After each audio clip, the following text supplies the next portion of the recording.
I don't remember the faces as well as I remember the machines. That is a terrible thing to admit, isn't it? A man reaches my age and he is supposed to mourn the smiles of the boys he grew up with, the lads from the factory floor or the pub on the corner. But when I close my eyes, the faces are like watercolors left out in the rain. They run, they blur, but the machines are sharp. I can still see the specific pitted rust on the exhaust manifold of a Bedford truck I worked on in '38. I can recall the exact resistance of a throttle cable that needs greasing. And I remember the vibration of that landing craft. It wasn't a hum. It was a physical assault that started in the soles of your boots and rattled all the way up into your teeth, shaking your skull until you felt your eyes might vibrate loose from their sockets. The channel was a churning, hateful thing that morning.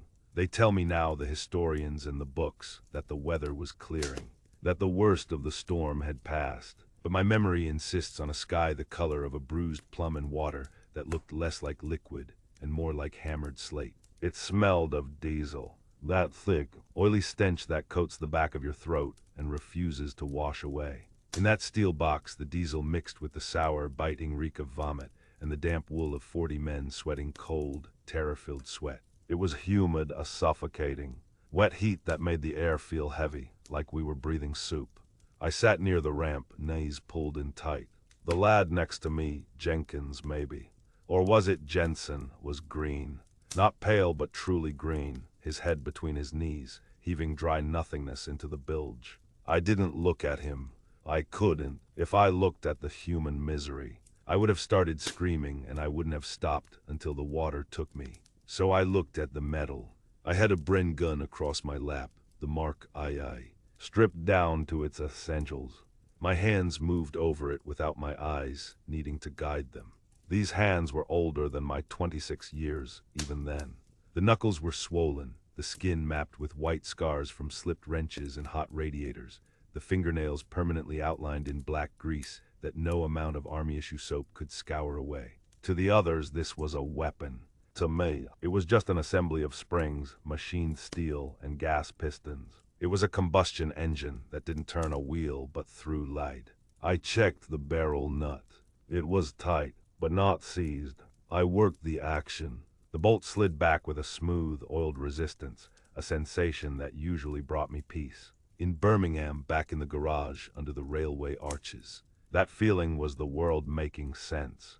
A car comes in coughing, misfiring, shaking itself to pieces. You listen, you diagnose. It's a sheared pin or a blocked jet or a timing belt that slipped a tooth. You apply logic, you apply the tool, and the chaos becomes order. The engine purrs. The world is fixed. But sitting in that heaving tin can, the logic was failing me. The fear wasn't about dying. I know that sounds like a lie, but the mind protects you from the concept of your own death. It's too big to swallow. No, my fear was smaller, sharper. It was the fear of a mechanic who knows that every machine has a breaking point. What if I'd missed a grain of sand in the receiver? What if the return spring had a microscopic fracture I hadn't seen in the dim light? The lives of the men behind me didn't depend on my bravery. They depended on my competence. If this gun jammed because I was sloppy, because I was thinking about the girl at the tea shop instead of the extractor claw, then their deaths were on my ledger. That was the weight that pressed down on my chest. Heavier than the webbing, heavier than the helmet. Art, the voice was thin, barely audible over the roar of the marine engines and the slapping of the hull against the waves. It was the young one, the one whose name I can't pin down. He was staring at the Bren. Is she good? Is she good to go? He needed reassurance. He wanted me to tell him that the magic wand would work, that it would keep the monsters away. I looked at the receiver, at the dull sheen of the oil. I wanted to tell him that nothing was good, that we were floating in a steel bucket towards a coastline fortified by the most efficient engineers in Europe, and that no amount of checking the headspace on a light machine gun would change the fact that we were soft and bullets were hard. I nodded. My jaw was so tight it ached. She'll run, I said. My voice sounded foreign, flat and stripped of any emotion. Keep the belt straight. Don't let it twist. I closed my eyes and for a second, just a heartbeat, I wasn't there. I was back in the garage. The smell changed. Gone was the vomit and the salt spray. Instead, it was the warm, earthy scent of castor oil and sawdust. The light was golden, filtering through the dust motes dancing in the afternoon sun. I was holding a micrometer, measuring the clearance on a piston ring. Thousandths of an inch. That was the world I understood. The Birmingham gauge. If it fit, it worked. If it didn't, you machined it until it did. There was no malice in a piston. It didn't hate you. It just obeyed the laws of physics. I wanted to stay there. I wanted to curl up in that memory and refuse to leave. I wanted to tell the sergeant that I was a mechanic, not a soldier, that my job was to make things run, not to break them. Stand to, the order shattered the daydream like a hammer through a windscreen. The sergeant's voice was a jagged tear in the drone of the engine. Ramp in 30 seconds. Move, you bastards, move. The garage vanished. The gray reality rushed back in. We stood, a clumsy, clattering mass of equipment and fear. The engine pitch changed, dropping from a roar to a deep, vibrating idle as the coxswain throttled down. We hit the sandbar with a lurch that threw us against the bulkheads. The chains rattled. Then the front of the world fell away. The steel ramp crashed down into the surf. I expected to see the beach. I expected to see sand. Instead, I saw a wall of noise. It wasn't sound anymore. It was pressure. The muffled drone inside the boat was instantly replaced by a high-pitched, tearing shriek, the sound of MG-42s ripping the air apart. It was a continuous sheet of noise, punctuated by the dull, wet thuds of explosions and the sharp cracks of supersonic rounds passing inches from our heads. I stood there for a fraction of a second, the Bren heavy in my hands, looking out at the gray water and the smoke. It wasn't a battle. It was a demolition site. And we were the rubble. We didn't run into battle. We fell into it. The man in front of me dissolved. One moment he was a silhouette against the gray light, and the next he was gone, cut down by a scythe I couldn't see. I jumped not out of courage, but because the boat was a trap and the water was the only way out. The cold was a physical blow. It punched the air out of my lungs. The water was up to my waist, freezing and thick with the churned-up sand. I stumbled, my boots sinking into the shifting seabed, the weight of the Bren dragging me down.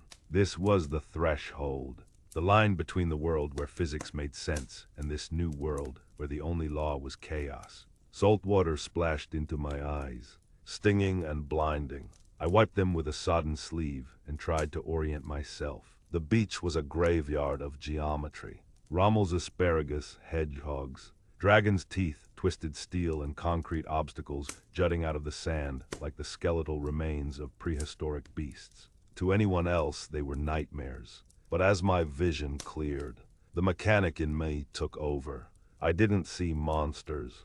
I saw cover. I saw steel girders welded at 45-degree angles, solid, load-bearing structures capable of deflecting high-velocity impacts. Move. Get off the bloody ramp. I lunged forward, throwing myself behind a massive steel tetrahedron. Bullets sparked off the metal inches from my face, sending hot flakes of iron into my cheek. I didn't flinch. The metal held. It was good steel. Krupp steel, probably. The irony wasn't lost on me. Lart, left flank, it was the sergeant. He was screaming, waving his Sten gun towards the shingle. The run to the sea wall seemed impossible. It was 100 yards of open, flat death, but you don't look at the whole job. You don't look at the entire engine rebuild. You look at the next bolt, the next nut. I saw a crater, then a disabled Sherman tank, its tracks unspooled like a dead snake. Then the sea wall. Point A to point B to point C. I ran. My legs felt heavy, sluggish in the waterlogged trousers, like pistons moving through sludge. I could hear the boys shouting, the distinct, desperate cries of men trying to find courage in the noise.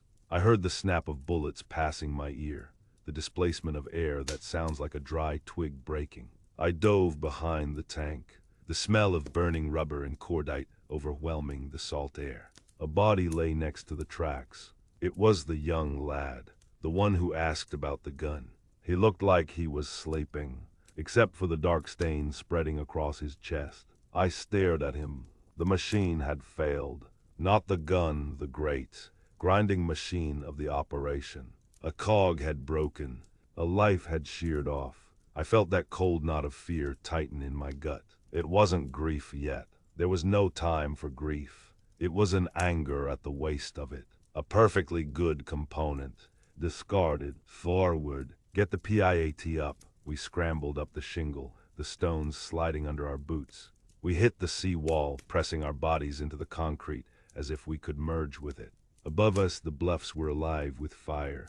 A pillbox, a squat concrete toad, was spitting death down the line. Hit it. Hit the bastard, the sergeant roared. Corporal Miller swung the PIAT around. The projector infantry anti-tank. A clumsy spring-loaded pipe that looked like it had been built in a garden shed. Miller lined it up, his face a mask of concentration. He squeezed the massive trigger mechanism. Clunk, nothing, no whoosh, no explosion. Just the dull, metallic sound of a heavy spring failing to release. Jam, it's jammed, Miller screamed, panic rising in his voice, his hands fumbling uselessly with the cocking lever. The sergeant swore. Fix it or leave it, I didn't think. I didn't decide to be a hero. I just heard an engine stalling. I heard a mechanism failing to cycle. I crawled over Miller, shoving him aside. Give it here, my hands were shaking, but as soon as they touched the cold metal of the weapon, they steadied. I saw the problem instantly. The spigot guide had fouled on the casing, likely bent from a knock during the landing. It wasn't a complex failure. It was a misalignment. Miller was trying to force it. You never force it. I pulled my trench knife from my webbing. I didn't use the blade. I used the heavy steel handle. I found the friction point, the place where the metal was biting into metal. One sharp, calculated strike. The guide snapped back into alignment. The tension in the spring released into the catch where it belonged. Clear, I shouted, rolling away. Miller didn't hesitate. He pulled the trigger again. The PIAT coughed a jarring recoil, and the bomb arced through the air. It struck the embrasure of the pillbox with a deafening crump. Dust and smoke billowed out. The machine gun stopped. Go, go. Into the town, we surged forward, leaving the beach behind, pushing into the outskirts of Ouistreham and then towards Riva Bella. The open terror of the beach was replaced by the claustrophobic nightmare of street fighting. Every window was an eye, every doorway a mouth. The air here was different, choked with the dust of pulverized brick and the acrid, stinging smoke of burning buildings. We were making ground, street by bloody street. The objective was the casino, but the Germans had turned every house into a fortress.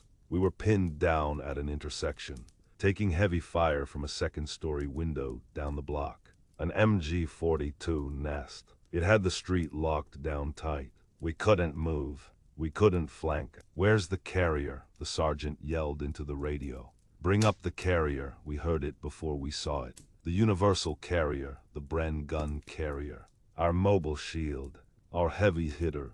It clattered around the corner, its tracks chewing up the cobblestones, the mounted Bren gun already traversing towards the German nest. It was a beautiful sight, a piece of Birmingham steel coming to save us. It rolled into the center of the street, directly into the line of fire, ready to suppress the enemy. And then it coughed. A thick plume of black smoke belched from the exhaust. The engine sputtered, a wet, rattling sound that made my heart stop. It shuddered once violently, and then died, silent. For a second, the battlefield seemed to hold its breath. The carrier sat there, dead in the water, exposed in the middle of the street like a sacrificial lamb. The driver cranked the starter. The engine whined, a high-pitched cry of mechanical distress, but it wouldn't catch. Then the MG-42 opened up again. Bullets hammered against the thin armor of the stalled carrier, ringing like a church bell in hell. Sparks flew. The men inside were trapped in a steel coffin, and the machine, the one thing we trusted to keep us alive, had just quit. I stared at the motionless tracks, the silence of that engine screaming louder in my ears than the gunfire. It was my worst nightmare made real. The machine had failed, and now we were going to pay for it. I didn't think. Thinking is for the planning room. This was the shop floor. and the machinery was screaming. The sergeant was shouting something about cover, but cover wouldn't start that engine. I grabbed my tool roll. I put a pair of pliers in my teeth. I hit the cobbles. The street was a thresher. The air hissed. Dust kicked up in erratic puffs around my head. I kept my chin in the dirt. I crawled, elbows digging into the debris. The carrier was 20 yards away. It looked like a mountain. It looked like a tomb. I reached the tracks. The smell hit me first. High-octane fuel. It was bleeding out. I rolled onto my back, sliding under the rear overhang. Bullets spalled off the armor plate inches from my nose. Hot metal fragments showered my neck. I didn't flinch. I was looking at the fuel line. Severed, a jagged tear.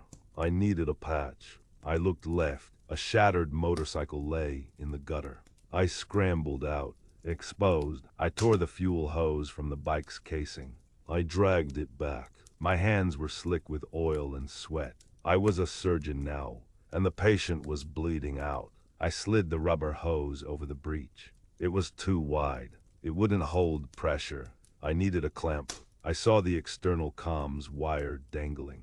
I ripped it free. I wrapped the copper wire around the rubber, twisting it tight with the pliers. Twist, twist, snap. The wire bit into the rubber. It held. I hammered on the hull with the wrench. Crank it. The starter motor groaned. The engine turned over. It coughed. Then it caught. A steady, rhythmic thrum. The vibration shook the ground against my spine.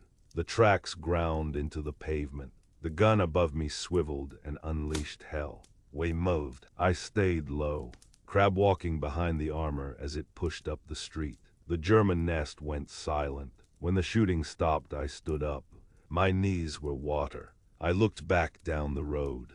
The two riflemen from my section, Miller and Sharp, they were lying where they had stopped to provide covering fire. They hadn't moved. They wouldn't move again.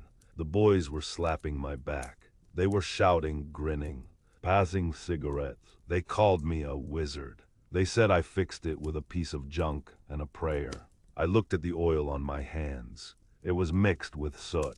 It wouldn't wipe off. I looked at Miller and Sharp. They were being loaded onto a stretcher. The engine was idling perfectly now. A smooth, mechanical purr. It mocked me. We pushed on, through the hedgerows, through the towns. I fixed jeeps, trucks, tanks. I could diagnose a misfire by ear from 50 paces. I was the best mechanic in the brigade, but every time I tightened a bolt, I felt a sickness in my gut. I was keeping the machine running, but the passengers were disappearing. Now, I'm an old man in a quiet house in Birmingham. My workshop is spotless, not a speck of dust. I hold this wrench. It's a 916 Whitworth. Good steel. It doesn't forget. They call you a hero for fixing a machine.